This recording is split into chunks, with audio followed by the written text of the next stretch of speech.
Hi, Rosie. Hi. What you doing? You play toy? Wow, you got a nice Christmas gift. Really good. I did chocolate. Chocolate? This year gonna do Painting my nails. paint your nails. A little bit. Oh, can I you got your Christmas present, huh? Yeah, ready now. Yeah. Okay. You say hi here. Hello. Okay. Rosie, can you say hi here? Hi. Oh. It's okay. You just put it back in the box. Goodness. Put it back in there. Cái là một cái flashlight to mà. Okay. Mất to mà. Yeah, turn it on. Click it. Ô, tụi nó tú Alex nè. Tao tụi nó có nồng á. Hi. Ôi dồi, cái nào mà. Cái Or nhớ you mà. can do like this and go high like this. Cái nhớ mà tao chờ. Cái nó cho mình nhỏ là sẽ lo. Thao lại cho present nè. Đây sẽ. But you think this Tao out? cho chỉ là một tay thôi. Yeah, I missed the bottom of it. Yeah. Like the cake. Tao lo chỉ là chút thao lại cho tay cho được nó. Look at my nails. Sổ Mommy, look at me. Chủ tại dâu nó thao lại cho present nó tao. Mommy, look. Ok chưa? Look it. Rosie, wow, pretty. Cái nhớ tao chơi rồi.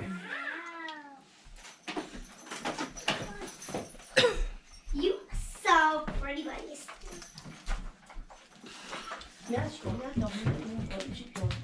Bây giờ. Cho nó một thò thế này. Cho nó giờ tú Alex. Tú Alex đi thôi. The book. Rồi mình tao lên tao nó sư. Xin nào. Giờ chúng tôi ít tụi nó thế à. Nó chỉ nó cũng muốn mua ở đây nó online sao vậy nó này. Hello. Bye. Mua online sao này. Chứ giờ thôi nó. Or save those to protect your teeth. Xin này. Là giờ thôi mình tao được chơi không? Transformer này.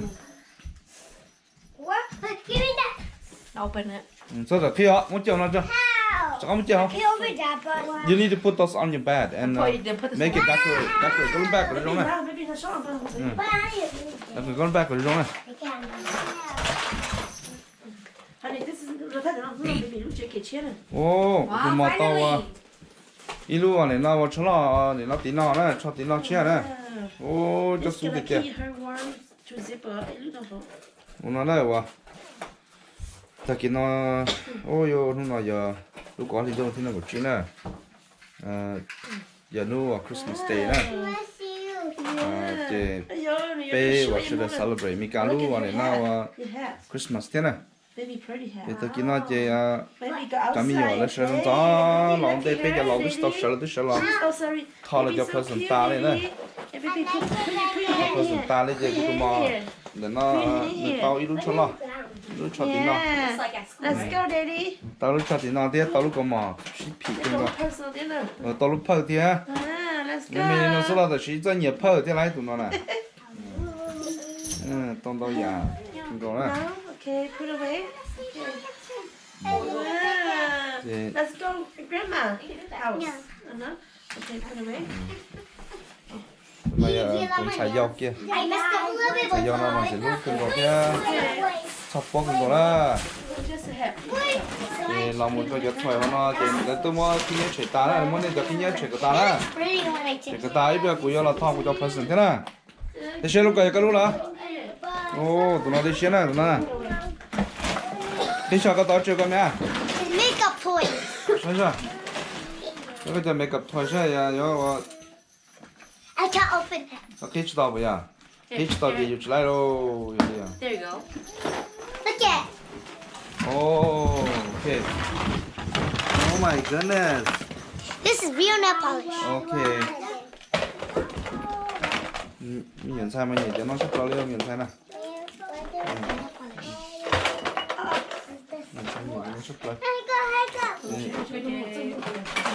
ô tôi Alex có quá trình cơ And you play nó phải đi đâu mà you car sao là cup. tao là chọn tăng đi cơ tụi nó mà ô yo khi đi sắp lại thì mình nó cái gì mà mình cũng nông lục thế đau sao thôi giờ long phim chuyện cái này cái đó chuyện cái là ha Hey, look here, sure. What? Hey, now I know how to open it. Spread the present down here. It is what is it? Right here, over here, yeah, here. thế nào mà chúng mình cho ta đây đó thế cũng có lưu lên sao Put the two thế nào mà chỉ chơi rồi chẳng tao mới chia ta thế này xíu xíu mà mình vô tết còn thôi đó tao thì chơi luôn nữa con nòng đó cho cái gì thế này đó tôi cho thôi trong đi nó You have to drive town like this. nhiều dòng mà nhiều xí sắp lại nhiều xí thôi xuống coi đây nè Wait. có tết thôi rồi này nó trong đi nó Get up. nhiều dòng mà nhiều thôi chốc lại đấy này tụi nó là tụi chơi nó muốn đã chỉ nhau nó thế luôn nó này my gosh tao cũng thôi không có thế đâu nè tao cũng nói thế lúc nói là lúc rồi để nó nhiều This is my house, actually. theo ABC không nói đó lúc nào nhiều cho nhiều sắp tới nó Wait, what's our children? Good. Happy fun. Cuckoo. nó là con trai hả Oh, mommy! I put this on top of this cup. Yeah, you can do it. nó một chơi lòng khơi nhiều cái sao kia này See, look, I just did that. chơi kia tôi thế là rong nhiều cho cái bóng thầy chơi tôi cũng phải mình thon đau lên đau My baby. Yeah, you baby. chỉ là nó phụ lý này nữa mà cũng một tập person đau thế hả chứ mà Da-da-da! Thế rồi còn thon nữa này Go get them on my fire. không sao mà đấy nó cho từ đây đi nữa này from gia dụ nhớ tụ xài lo này xài lo nhiều khó present Yeah, cụ thể guys, like. Can I see how you look? xài lo nhiều khó present nó cụ thể nữa nhiều cho cái thổ rồi nó chỉ tiền nhiều xí nó See the my nails? It's dry. See, look. ok Nail nè Baby, pause it. Mommy, tonight the nail polish will be gone tomorrow.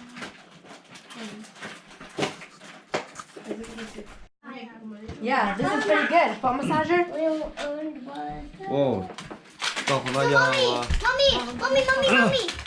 So when you wake up early Bây giờ morning, con your này feet tao hurt, nó so you này. can use that. Wow. hôm nay có lẽ tao khó này nó lúc rồi cái tao cỡ không có nè ok Can you know là? ô ô chị có tôi cho con làm chị ô chị cho con cho nó làm chị cho con nè Get out. Jump Okay, put it back in this. ô chị tao cho con dùng cái nè chỗ này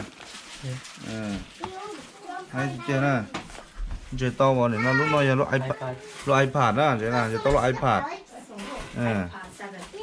iPad sao vậy nè nè chị tao vào để nó lúc mong tới tụi tôi cho tao lúc quá lên cho tao chỉ cho bây giờ tôi về tao chỉ cho nè giờ tôi luôn để nó speaker nó ô trong con cần cầu nhé ok cũng chỉ tao nữa tụi nó cũng chỉ nữa tụi nó này tụi nó giờ tụi tôi thì ó nè ok cái trong chơi lắm tôi lo cái trong chơi Happy Merry Christmas tụi nó chỉ đạo nè cái nên chỉ kiến là cái như giống nè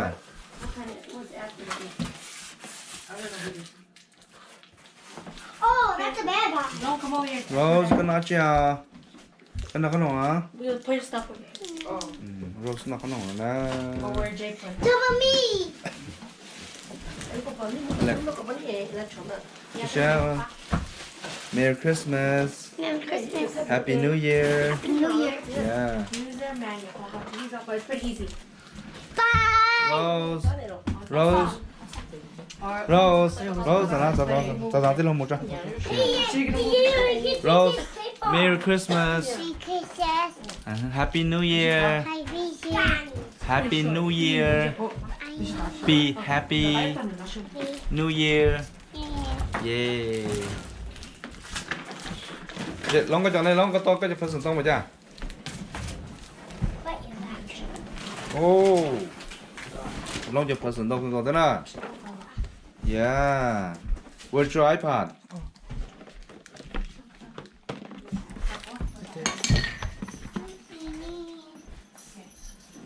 Oh, nó to là iPad thế nào? Very nice. Yeah, very nice. Tao lúc hát phòng cho nó tao lúc tăng chìm làm nó kia. Ok. Nè mi tu nè. Merry Christmas tao con nè. Tao cao chỉ cái nó cái gì nè mi tu nè. Ok. Happy New Year cho này cho mình nhiều sự đời nè. Yêu này chỉ yêu yêu này sự đời yêu trong này còn công công trong này sự đời còn này xong một món nè. There's a warning, do not apply around eyes. Do not put it on your eyes. Tụi nó giữ tụi tu vào này nó thi pê nè. Tụi nó lọt tại sao đây nó chấm nhiều nó lọt là I should have cleaned it.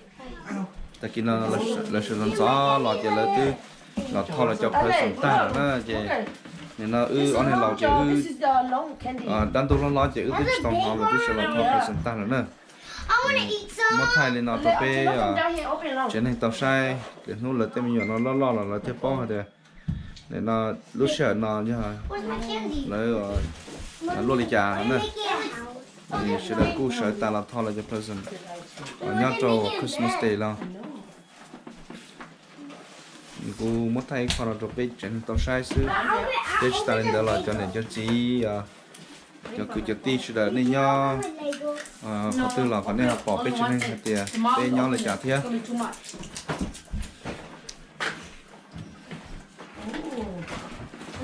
Sorry. It's in your.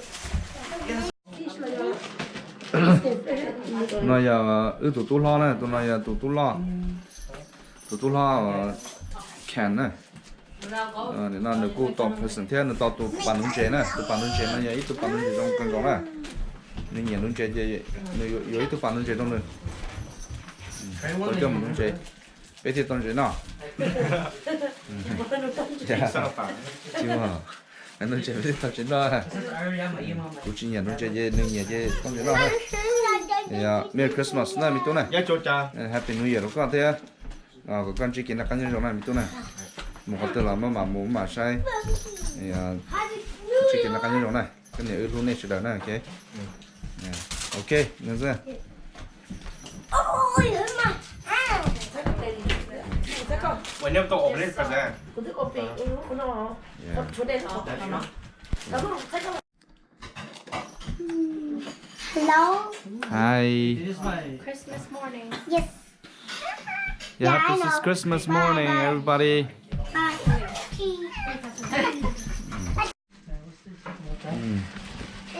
con này tao lúc nó là lúc nó rua cái tao này rua cái xích này I paint my nails. Một con lười một sợi mũi nó vậy là thì nó tao vậy. là rua lúc nó này Chỉ cả rồi cái con này chỉ cả rồi cái tao mà chỉ cái tao lúc nào rồi. con này gì ta kia nó con này sẽ làm gì con này tao khỏi bây giờ con này giống shit chóc lại đi xíu mà luôn xí chứ chỉ ta tỏ rua cái tao được mà thì thay nó này thay nó biết tập sai ý lên tới khỏi bây giờ thì nhưng ở bên kia nó lên này tụi tôi được nó mà Yeah, Alex, I mean, you should. I think this whose toys is this? Ow, I need that puzzle. tụi nó giờ của tụi tôi ra mà nó rót chơi nó cho thôi thế này rót chơi nó cho thôi thế rót chơi nó cho không thế nó không nồng rồi ít bao nó thôi thay nó Alex Merry Christmas Merry Christmas. Happy New Year I know ya. ok mình tu nhặt cái gì rồi nè mình tu nhặt cái gì rồi nè ok It's that fire. You have to say thank you, mommy and daddy. Thank you, mommy. Thank you, mommy, daddy. Thank you, yo. yeah cái này trong đây nào sẽ là cái lọ thì là mình nhớ sụt tạt lần chơi sụt nhiệt thôi nhiệt phát ra rồi bên chơi nhiều mồ nhiều hóng tà nữa Mommy. rồi cho để nó do nó đỡ nhau nó sẽ lại nè Want to eat more candy?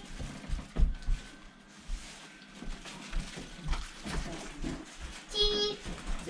ít là cụ thọ của cho present của Malia thay trong đây sai này thay cái có thọ có gì đó ít là cụ thọ của cho Malia thay thế này I gotta open my present, okay? okay nó để đi ở bể với ta chứ để đi ở bể này đó I don't know what's in here, but it's something I'll good. still be able to try. Malia có present này, from nhà vua này. Giờ ít tuần thầy thọ này, giờ có present cho của Christmas này. Here we go. Cái present này giống như này. Lúc nào Christmas Day á, có liền thiên nên gọt plot nên gọt chi, có phá vào cái chỗ này. ở đây nó sẽ đi ở đi để đi ở present Well, that's a box in there. Yeah.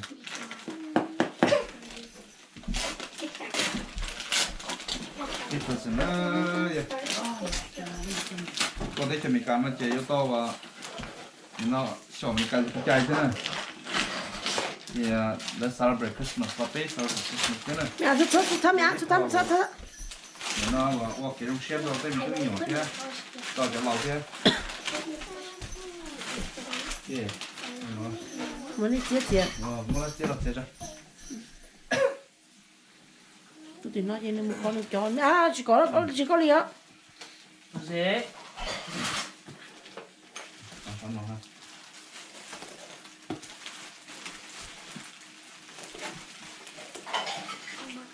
Today. And also we're going to use some. Can I try it? muốn nó trôi cơ Using it still mà wet. thật vậy It's still wet.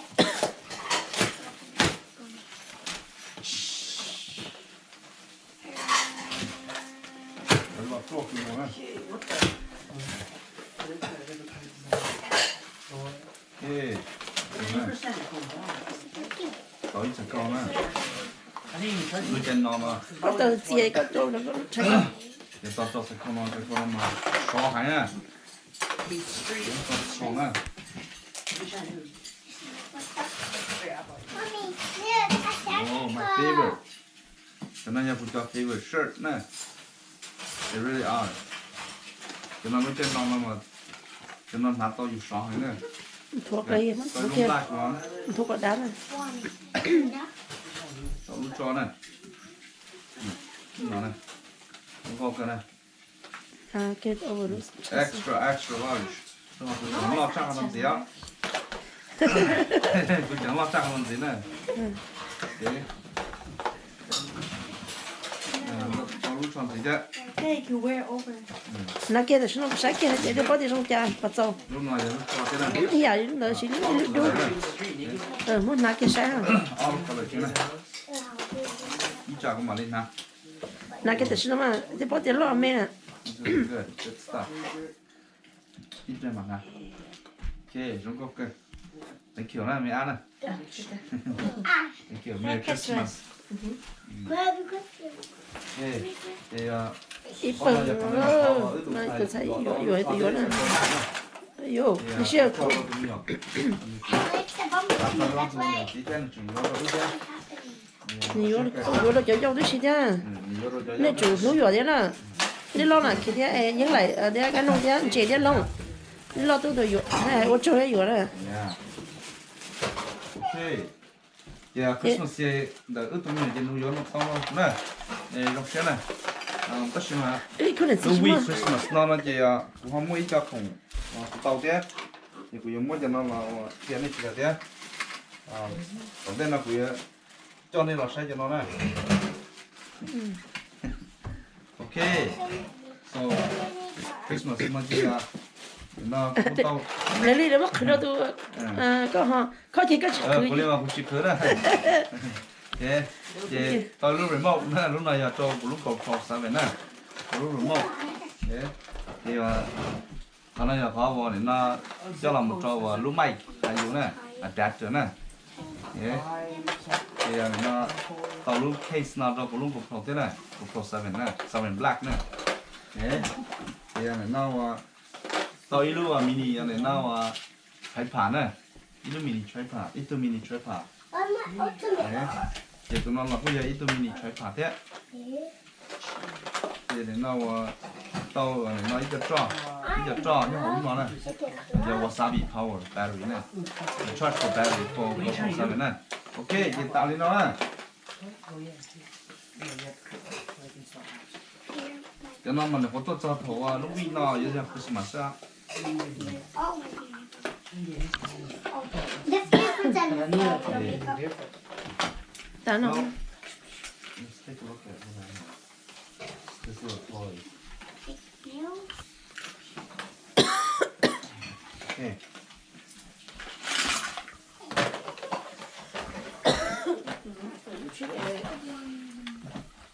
Cho nên nó cho và coi như là Christmas sẽ start gì nữa tao nó ít cho chọn tí nó cho chạy cầu thì cuối giờ tao này nó và ít cho accessory cho của lúc công thái thế này mà tới chia sẻ thì cho con nó là cũng mà cho nên sẽ lọc khí nữa cho nên sẽ là sai của unbox bây giờ lọc khí cho nó không nó sẽ rong trà thế lấy cho quality phụ rong thế mất thả nó nên sẽ cho vào nên họ mua lúc con rong đi lúc nào là nên thế tàu dừa cho là xí thế nữa và vừa cho bé sẽ là mua sai cho con nó tận đây nó thì nên sẽ cho thì nó của sai thế này của cho nên là lý nó sư mà nó chỉ là bé mà lấy sinh trí đùa và giá tận đây nữa cho cái tiếp phong yêu sẽ thì bé chỉ nên ta kia nó bé cho mình tìm hiểu sẽ cũng sợ làm một thao là cho present ta khi cho ra số giá thì là sẽ cũng tàu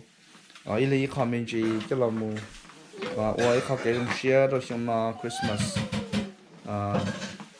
thì ta sẽ nói đến nó có lý cho thơ và chúng khi nhân đọc cần cầu chỉ tao một quả trên này cho nó tí cho thơ và thọ present có số này thì tụi nó tụi giàu tụi lọ tụi hoa là nó sẽ là cũng hình tao ít khó thì trong share rồi cho mình nhỏ sẽ được nó nói là nó là giờ luôn có liền luônวันที่1 của chi trong áp của cho này tại sao nó tới giờ li có ý mong sinh ra rồi thì và nên là ta kia nó ở trên này cho mình nhỏ là sẽ là cũng sẽ là và top present thì nó nào cũng vậy nó Christmas day nhớ tới chuyện mình cả nó này thì và nó ta kia nó sinh ra cho mình sẽ là cũng là top present thì cũng ý lần cũng tới khó không nó我是这khó không是thì giờ nó và chỉ là một lúc xưa nó là thấy có video mình ai nó cho bé trên tàu sai và ít học kế và nó khởi chia hạt chia cho áp của chuột nó bé sẽ là nó lúc xưa nó bé Christmas nó này thì và còn nó giờ mất thay cho bé trên này chỉ cho ít trong cái tin chắc sẽ là và nên họ cho nhau đấy nhau là lúc đấy chờ là còn nên họ bỏ thế bé tôi đấy chờ mình cả nó thì và mình cả celebrate Christmas mà bé cũng celebrate Christmas thế bây giờ tết chiều tư là bây giờ chỉ tao và này nào và shop đi là sắp cái thế Christmas năm nay như vậy phát triển trên trong đời trên nên thế đời tên cũng nhiều thế cho nên chỉ là và này nào và cả sẽ đời họ một số cái xí lô xí ba thế xí cho rong để và đi họ chờ cái rong xe trong sẽ là rồi họ để ý xong chúng mình ý rõ xứ thì và này nào bây tôi nhớ thấy cho nó là thì bây giờ tàu thì nó cả tên cũng nhiều là thế thì một số cái rong xe thế một cái chiếc xe cho người ta nhận được xóa để nó cũng giờ vui bỏ mùa nữa nó cũng xí hoa rong sợ mùa cũng nhẹ hoa ra vui nữa thì bé giờ cái tìm mong muốn nhau tới chấm lo thì bé giờ cho nhau cho vào nó xong một lần rồi bé giờ cho mong muốn một lần nữa thì mỗi thay nó cho bé trồng này nó nhẹ trồng xí là trồng cây trồng ti ý trồng nó vào phong dư sẽ là to sai kia rồi bé trên họ to sai cửa một sai kia bé ở nơi nhau thì lúc xưa nhỉ bé tên mình tụi mình nhỏ thế bé cho lẩu tàu lẩu ok sẽ là nhau họ vào chế định là thì chưa lúc Christmas nó xứ cho họ nó toเลยthì mua được giả là bé mà lên họ thay thành cái màu quả bé là nó cho bé chỉ là thế nào là thì họ bé họ làm mù họ làm hạ bé là cho mình nhỏ sẽ là thế thì ông nói đây mà rong xe này nên cho mình nhỏ sẽ là thế và thì hôm nay đây cần đó là mấy cụ phá là thế mấy ao tù lao họ lửa mấy quả chua thế thì hôm nay giờ inu Christmas này nào cần để rong xe này sẽ là nè rong xe này sẽ là Christmas này nào cho lọ ta là chỉ rong xe từ tua thì cái này cho mình nhỏ sẽ là mấy cần đó là cái này cần tao thế cái rong xe cần đó này cái này chỉ cần đó này cái rong xe cần đó thế họ nó đi được cái kèn gọi là cho lọ ta trong 然后有么简单些了，那你有讲有么简单些的，那叫好了啦，那我那么买菜买ตัวที่ซ้อนละต่อว่าtake your time and 那 be careful cái cái này chỉ sao trong máu rồi nó này thì cái này chúng ta chỉ lúc nào bây giờ ta là biết cho nên tao là nhau thì nó để cứ dùng xe cơ để nó lúc này Christmas day để thọ cái này chỉ cái nó ăn được rồi thì cái này đi hôm nay ta nói cho nó tụ lo tụi giàu cái gì trải qua chỉ là chỗ làm sai cái này dạng này thọ cái này chỉ cái nó ăn được rồi thì Merry Christmas cũng này chỉ là cái Happy New Year này chỉ là ok thìว่าช่วยกันเนี่ยก็มาช่วยกันให้ chỉ mua đấy chỉ mà nó sẽ thì cho nhiều lo rồi tôi thì nhớ tụi nó chỉ lo sửa xin sai cho tụi mấy rồi school high school này tôi sẽ cần đó sao cái tôi cần đó thì cần ta em có cái gì rồi chỉ lo những phí nó khoảng cầu để lấy một mua cái sản phẩm đó chỉ lo lấy một cầu vào tao trên những cái nhà giờ đây thì hai còn lấy một cầu còn nó chỉ nhiều mà những nhà nếu học phí thì just go for it thế thì trong lòng ta cũng sẽ được tôi có trong một số lần chỉ có anh em trong kia từ lúc này là cái từ để cho nhau là tôi forgive each other đó là cái nó forgive each other thế hai đứa nó không thế tôi sẽ để chung cho là tôi là sẽ chế là em chỉ là họ đặt cái điểm kia cái nhớ sẽ có từ là họ bắt đầu chúng ta sẽ bắt đầu họ chỉ điểm mà bắt đầu đi nào thế thì thường có nhiều gì mà thì chỉ là chỉ này để bán đi để sửa đời không có để sửa đời chỉ cái nó phải để điểm này sửa đời thế cái này vào này cho mình sửa đời đi yêu tàu xí lú này cái này xí lú xí ba này cho lo là này tàu lú cho cái cho lú là lo to là nó cái này ba tàu này theo thì dù tàu này chứ trong thì nó thì thứ bạc còn này là xí lú xí ba thì nào cái này ưu chế thì chúng ta cái này muốn này sao thì này sẽ là nó sẽ luôn là thế just be respect each other and do the things that giờ hạt thì tụi lo hay tụi yo cũng lòng thế tụi yo hay tụi lo cũng lòng thế okay sometimes being chúng ta perfect being là mistake all the time nhưng mà we have to learn how to make our mistake bây giờ tụi để cái mistake nên là này cho mình rồi cái này để nó này tao xin lỗi chúng ta nên đầu tư vào đây cái chia sẻ của mình là đó chia sẻ mình là và cái chia sẻ để còn đây nó mới lo to là đây rồi này nào và chia sẻ của mình để tự mình có ưu thế này còn mình có ưu chia sẻ của mình là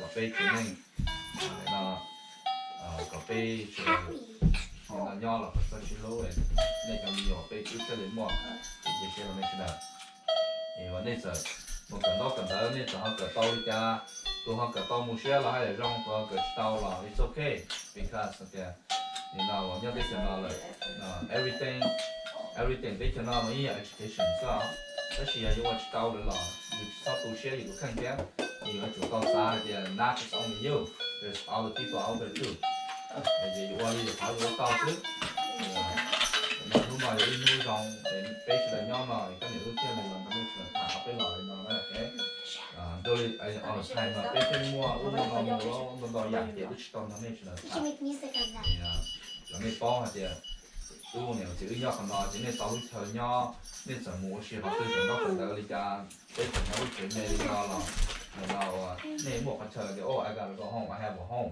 to go to okay thì còn bây giờ họ này tao dùng xe nên là tao dùng xe I want you guys to be happy all the time dù sao cả này dùng tất cả đi như bao thì cái thời điểm một cái new share được chứ này nên là còn đấy giờ nó nên chuẩn bị luôn thì nên cái bao thì cái new share chi tiết thì dù sao cả này dùng share cho nên tụi dùng share nếu mà đây chỉ là cái này dùng share mà qua thì nó mà nhớ nó thì nào qua start cho nên là này là chỉ nào này họ tự do đấy chỉ do là tiền này chỉ là tiền thế nhiều tiền này chỉ là cái này nào bao tiền thì mà trên này thì mình nhận được cũng một lúa chỉ hai đến hai top đủ tròn đúng này hai tiếng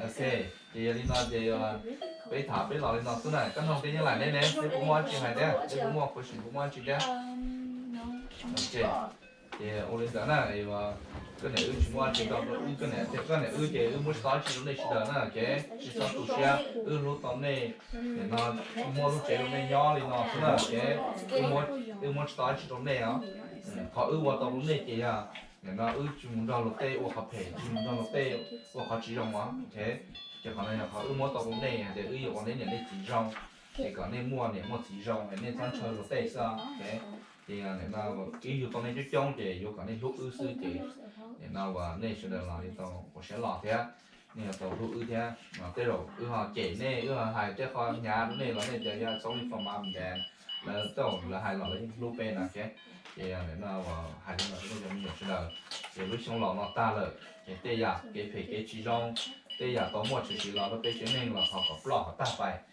nó có cái nó xong chết là tua có cái là nên là chỉ cái nó cái rong có cái chỉ sau một món một cái có nên là cái nên là cần đó là có nên họ cần tàu thế nên dần trong mà nên là giờ muốn nên để chỉ nữa nên quá chỉ là ước bỏ nên quá tàu thì ước rong chết nữa cái ước rong chết nên là quá cho ước lúc life cùng nhau đến đấy đó ước chúng một cái nhung chết thì nó chúng một mò thế này nó còn thả nó lên cái nhiều thế này đó thì xong lọt ta xong chết của con cũng chỉ là cái dòng gì nên tập tôi như là thế family member trong họ có lên chụp nè Merry Christmas and Happy New Year okay thế bây giờ sáng đi nó sẽ là chụp cái gì nữa và cái này sẽ bây giờ là nó bị đánh cái gì nó đấy và tin chắc sẽ trong lọt ta là xong chết được qua anh đi sẽ là những chuyện cái này đầu tiên anh nó sẽ đem lại cho nhau cái chúng ta phải chụp thế này mà và cái này sẽ là chúng mình chỉ cái này rộng sư để vào cho nó sẽ là cái mà nó sinh chỉ rồi đó ha